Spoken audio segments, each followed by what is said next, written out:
Now at 6, Parsons police investigate 2 more attacks on dogs in the city. Plus, the Oklahoma Supreme Court rules on whether a question about recreational marijuana can go on the November ballot. And the city of Miami adopts a new ordinance to address animal control issues. The 4 states' most watched news starts now. The Parsons, Kansas Police Department is investigating the shootings of 2 more dogs in the wake of previous attacks on dogs. This is KOAM News at 6. I'm Dow Quick. The first attack happened in the 1500 block of Grand late yesterday morning. Witnesses say a man between the ages of 20 and 40 and dressed in camo shot a 3-legged pit bull in one of its legs. The nearby Garfield Elementary School went into a partial lockdown. That dog was later euthanized. The second attack happened just before 7 p.m. in the 2600 block of Stevens. This time a pit bull was shot but is expected to survive after surgery. Police are looking into possible similarities to 4 other attacks on dogs in the Parsons area in recent years. In early 2021, a dog named Blue was shot and killed. Then on March 3rd of last year, another dog named Zeus was shot but survived. On December 3rd, 2021, Ranger, a Parsons police officer's dog, was found decapitated. And later that month, on December 29th, a 4th dog, Draco, was found dead, wrapped in a blanket near a bridge. Police say Draco's body had trauma from a choke chain. A $34,000 reward has been offered for information about these cases last year, but so far, no arrests have been made. Let's check in with Doug Heddy for a first look at the weather. Well, it turned out to be a nice Friday for us today, quite a bit warmer than what we saw yesterday, but overall pretty good mid-80s for afternoon highs. We do have some clouds kind of shooting through, and there are a couple little sprinkles out there across southeastern Kansas, but overall it looks nice as the bulk of the rain is out across parts of Illinois and also Indiana. Look at our temps, a little bit cooler northern counties, 79 Iola, 88 in Welch, 88 in Miami, 85 in Neosho. As we go through the evening hours, of course, we got Friday Friday night football kickoff here in about 7 o'clock for most games, 81-75 by the 4th quarter. So it looks pretty good as we go through the evening hours. Now, we are going to start to heat things back up as we head into the weekend. Also, what about rain chances? We'll look at that here in just a bit. Catch you then. Thanks, Doug. Oklahomans will not be able to vote on the legalization of recreational marijuana in November. The state Supreme Court rejected a request from supporters of the question to add it to the November ballot. The problem is the length of time it took to get the question through legal challenges in court. Officials say there just isn't enough time left now to print ballots for the November election with the question on it. The High Court did say the question could be added to a future election. The Arkansas Supreme Court is allowing a ballot question about recreational marijuana to proceed. A state panel had blocked the measure from the November ballot, arguing that it did not fully explain to voters the impact of the amendment. Supporters of the measure argued the board's criticism went beyond what was required for ballot initiatives. The state's High Court agreed and overturned the board's decision. BNSF Railway Company has asked a federal court to require victims of a deadly Amtrak crash in Missouri to pursue settlements through arbitration rather than lawsuits. BNSF owns the tracks used by Amtrak when a train collided with a pickup truck, blocking an intersection near Mendon, Missouri in late June. 3 train passengers and the truck driver died and dozens more were injured in the collision. Multiple lawsuits have already been filed against both railway companies. Miami, Oklahoma has a new animal ordinance. The focus is on stray cats, dangerous or unwanted dogs, and irresponsible pet ownership. KOAM's Yana Hautala discussed the animal issues with the animal shelter and a local resident. The city of Miami has a stray animal issue. The city leaders decided to be proactive before the problem gets too out of hand. We wanted to make sure that we had a better set of ordinances that fully encompass the needs of the city. The ordinance includes trap, neuter, and return policy that seem to be an issue in some of the neighborhoods. Basically what we'll do is we'll set traps the day before our vet appointment is scheduled, and then pick those traps up, get those animals fixed, and return them back to the exact same location that we picked them up from. We're not relocating or doing anything. The shelter is very excited about the policy.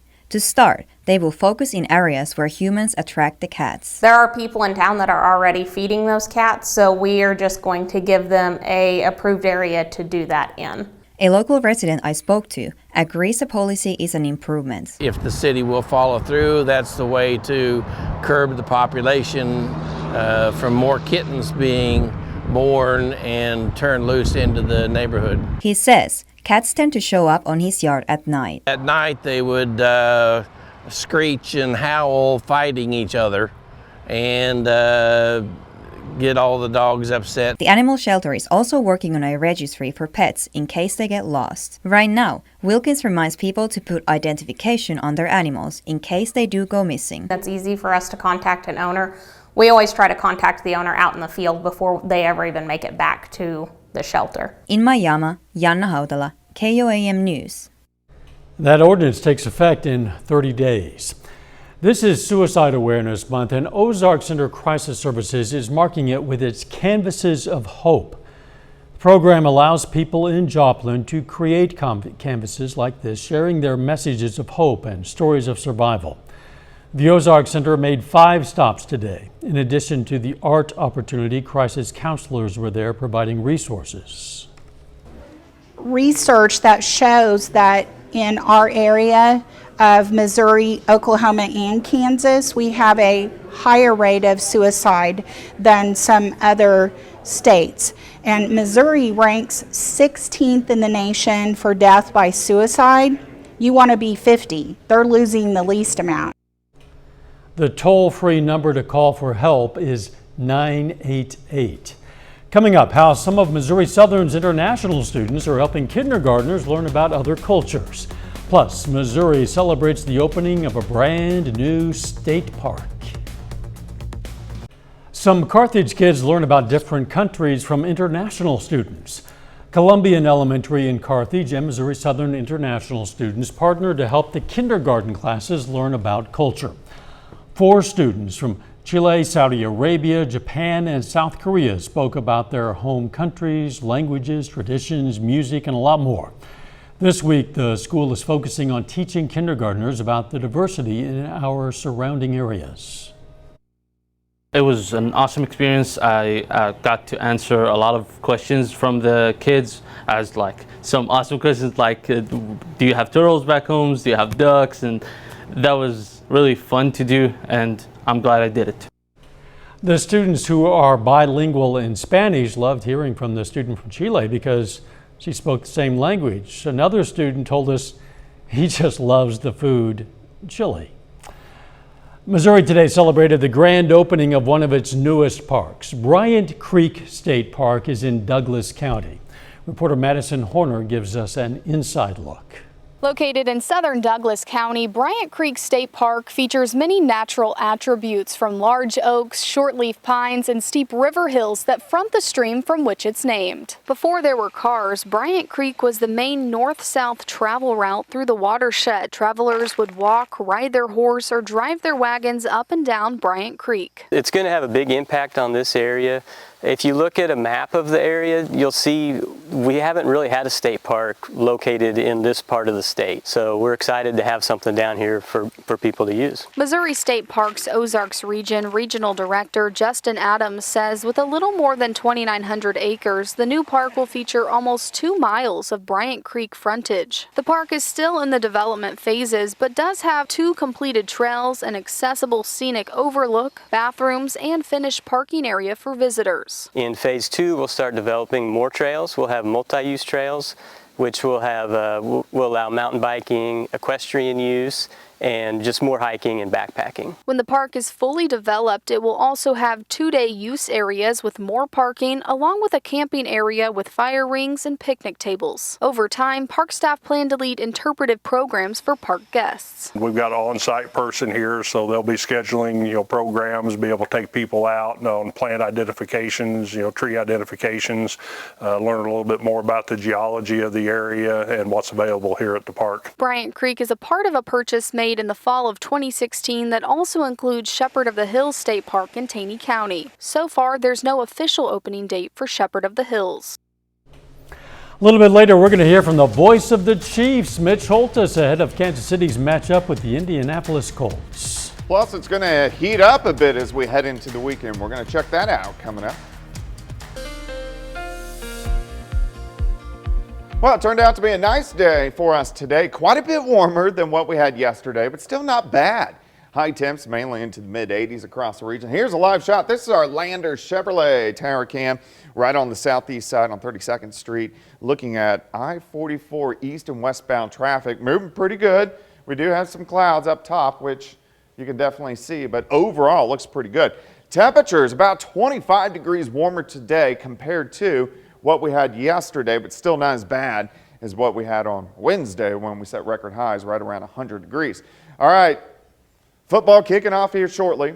Most games about 7. A little bit of cloud interference, but overall it looks pretty good. About 81 for kickoff for most games, 75 by the fourth quarter. We are going to have clouds, but most of us are going to stay dry. And we could use some rain, not on Friday night, but we could use some rain. Look at this. We've moved up to an exceptional drought, the highest you can possibly be across Crawford, Cherokee, Neosho, Allen, and then Labette, Montgomery County, northern parts of Washington County, and northeastern Oklahoma. Still an extreme drought in the lighter red. Southwest Missouri doing a little bit better, but we could use a little bit of rain. Temperatures, 88 Miami, 83 in Pittsburgh. We have 85 in Neosho. Most of us sitting into the mid-80s. You can see the clouds. Sitting at 86 in Joplin. Humidity is at 37%. There have been a few random light little sprinkles across southeastern Kansas, just to the west of Nevada, Fort Scott. Not a big deal, but a few random sprinkles out there over the next couple hours. The bigger batch of rain, parts of Illinois heading into Indiana. If you look west, not a whole bunch going on. That's our weather as we go through the next few days. We are going to be watching this. This is a tropical depression. This will become at least a moderate to strong hurricane. It's going to kick out right up across parts of Cuba and make landfall somewhere in Florida the middle of next week. So that's going to be a big national story as we go through the next 2, 3, 4, 5 days. All right, let's go through time. By morning, upper 60s, partly cloudy skies really through most of the daytime hours tomorrow. Mid-80s by noon, and then most of us go into lower 90s, 91 Anderson, 91 in Parsons, 90 in Fort Scott. So a little bit hotter. It's not going to be bad, but a little bit hotter for us tomorrow. As we go into tomorrow night, it looks pretty good. Lower 60s. We get a weak cold front that slides through. So this is going to keep us into the low to mid 80s by the time we head into Sunday afternoon. Here's your day planner. 68 to start if you're getting up early. 84 by noon, 89 by 5. High temp of 93 degrees by the time we head into tomorrow afternoon. We do cool down a bit on Monday as well. Mid 80s, sunny skies. Let's go to Tuesday. Mid 80s. Sunny skies. Let's go to Wednesday. Few clouds, upper 80s, but still maybe a few random showers. Try to get in here late next week, but we need some rain, and there's just not much in the forecast. 93 tomorrow, 85 on Sunday, 81 on Monday, 83 Tuesday, 86s Wednesday and Thursday. Overnight low is great. Look at this. Low to mid 50s through most of next week, so at least we're getting fall-ish weather. It's still above what we should have for the latter half of September. Yeah, fall-ish weather if it were an unusually hot fall. Yeah, pretty much. Thanks, Doug. Still ahead, Danny Terzer is going to join us live from Parsons to highlight a few of tonight's high school football games. And we'll hear from the Parsons head coach ahead of the Vikings' big game against Baxter Springs.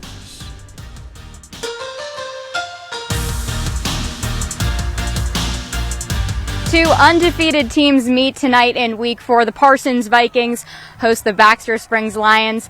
And I've got Parsons head coach Jeff Scheibe alongside me now. Coach, let's start with the offense. The big yardage plays have been a big part of your team's identity this season. What do you think has made you guys so successful in that area? Well, I think we have some kids that, once they get the ball in their hands, they're hard to stop in the open field. So that's what we've tried to do with our offense. Get the ball to our playmakers and let them do work from there. So, they've just made plays, and I joke around, we don't even know if we can drive the ball down the field yet, so we haven't had to do that. So I'm okay with it. If we can score quick, that's fine with me. One of those workhorses, Jamarion Washington, you've talked about how important he is to your team. What do you want to see from him tonight, the run game overall? Yeah, I mean, the last 2 years we're 10-0 when Jamarion Washington is healthy and playing. So he's our go-to guy. When things get tough and we need a couple yards, we hand the ball to number 22, and it's hard. He's hard to bring down with one person. So. Throughout a game, he really wears on a defense. Tackling a 6'1", 215-pound back, play after play, gets a little tough. So he's our workhorse, and we're going to continue to feed him the ball. Baxter Springs tonight, what kind of challenges did they present? They're athletic. They've got some playmakers. They moved Javen Alexander from quarterback last year to, he kind of does a little bit of everything. He goes to the backfield, he plays slot, he can go out wide. They try to get him the ball, and they do a good job of getting him the ball. And they've also got another nice wide receiver, and then a slot receiver. Last name I think first name is Logan. I can't remember his last name, but they moved someone else to quarterback. He can throw the football, so we got our DBs ready tonight, and it's going to be a challenge for us. Well, good luck tonight. Thank you so much for your time. Thank you for having me. On the Missouri side, the Joplin Eagles have a big challenge ahead of them tonight on the road, facing the Nixa Eagles. Both teams have won some big games this year, and both are 4-0 to start the season. All of tonight's games begin at 7 o'clock. We'll have highlights and scores, so be sure to tune in here at 10 for 4-State Friday night, and again at 11 over on Fox 14 for our Press Box show. Turning now to the Kansas City Chiefs. They're on the road this week, 2-0 heading into Sunday's matchup against the Indianapolis Colts. We'll hear now from the voice of the Chiefs, Mitch Holtis, on this week's Minute with Mitch.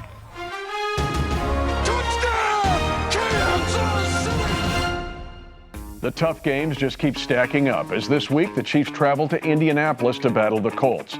Last week's 7th-round draft pick, Jalen Watson, had a 99-yard pick six in one of the greatest defensive plays in Chiefs history. Next year, Kansas City will host the NFL Draft, and millions will be watching the first round. Some will be interested in the second day, and by the third day, and for sure the 7th round, they're on to golf or some other spring activity. I'm glad Chiefs General Manager Brett Veach values the 7th round, because he finds players like Watson and running back Isaiah Pacheco. The Colts, they have 4 7th-round picks on their roster, including this year's 7th, safety Rodney Thomas from Yale. There's a reason the draft lasts 7 rounds and merits our attention on this Minute with Mitch. The Minute with Mitch is brought to you by Como Jewelry. Every day's game day, Como Jewelry, Pittsburgh, Joplin. Chiefs and Colts kick off at noon on Sunday here on KOAM, and Kansas City is 5.5-point favorites. That's a look at sports. We'll be right back. Take time now to honor a local veteran. Milo Kellerman served in the U.S. Army from 1970 to 1972. The Iola, Kansas native was stationed in Vietnam, and we salute Sergeant Milo Kellerman, a 4-state hero. Here's a look at what's coming up on KOAM News at 9 on Fox 14. Stocks tumble into bear market territory today. Investors are spooked that a global recession could be looming. Also, a visit to Bermuda after Hurricane Fiona. The hurricane has already left widespread devastation in Puerto Rico. And Stranger Things fans have a chance to live in movie history. That and much more tonight. KOAM News at 9 on Fox 14. A lot of you just about to head out the door to your local high school football game, and you're going to enjoy some pretty nice weather tonight. Yeah, the evening looks pretty good. We're going to drop back through the 80s into the 70s, heating up a bit tomorrow, 93, and then Sunday pretty good, high temp 85. Thanks for joining us. We'll see you right back here for KOAM News at 10. Let's make it a great evening.